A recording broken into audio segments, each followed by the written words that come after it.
ម្ហូបនេះភាគច្រើនប្រុសៗចូលចិត្តជាងស្រីៗហើយថ្ងៃនេះខ្ញុំមានរបៀបធ្វើមួយដែលឆ្ងាញ់មែនតើខ្ញុំមានបន្ថែមជាមួយសណ្តែកដីដែរបងនិយាយទៅងាយទេខ្ញុំមានជាមួយនឹងកែបស្រាយនិយាយទៅល្អមែនតើហើយនេះ1គីឡូជាងគេធ្វើសម្អាតឲ្យស្អាតចឹងមកខ្ញុំដាក់ខ្ទះក្តៅខ្ញុំប្រើជាមួយនឹងខ្លាញ់ជ្រូកដែលចំហៀវខ្លួនឯងបន្ទាប់មកទៀតខ្ញុំប្រើជាមួយគ្រឿង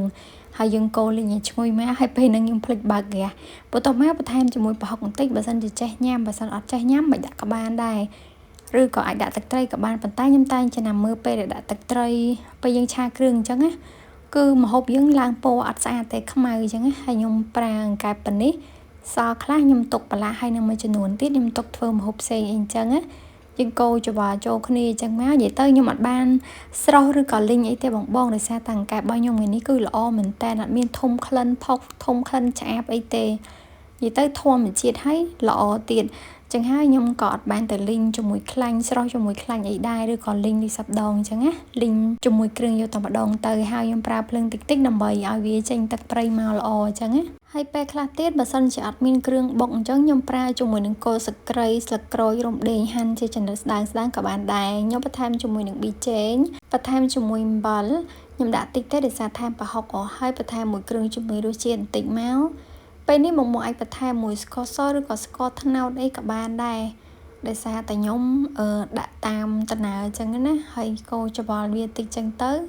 វាចាប់ផ្ដើមចេញទឹកមកតិចដែរអញ្ចឹងហើយបងនិយាយទៅខ្ញុំអត់បខំភ្លើងទេ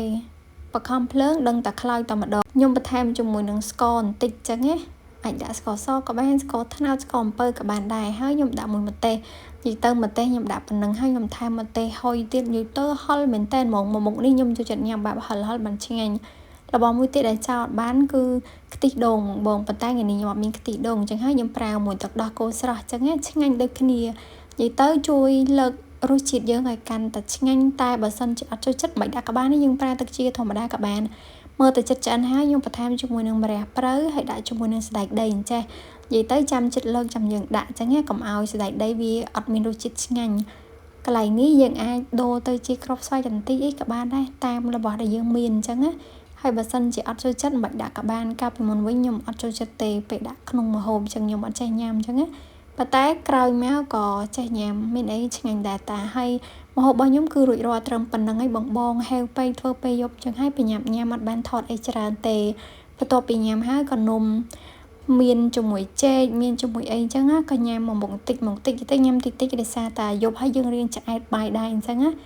ហើយអរគុណបងមើលមកដល់កន្លែងនេះកុំភ្លេចជួយ like page like វីដេអូនេះម្នាក់មួយឬក៏ share ទុកធ្វើញ៉ាំក៏បានដែរធានាថាអត់ខកចិត្តទេដឹងតែឆ្ងាញ់ហ្មងឬក៏មានរបៀបធ្វើដែលឆ្ងាញ់កុំភ្លេចជួយ comment ប្រាប់ខ្ញុំម្នាក់មួយផងណាបាយអរគុណ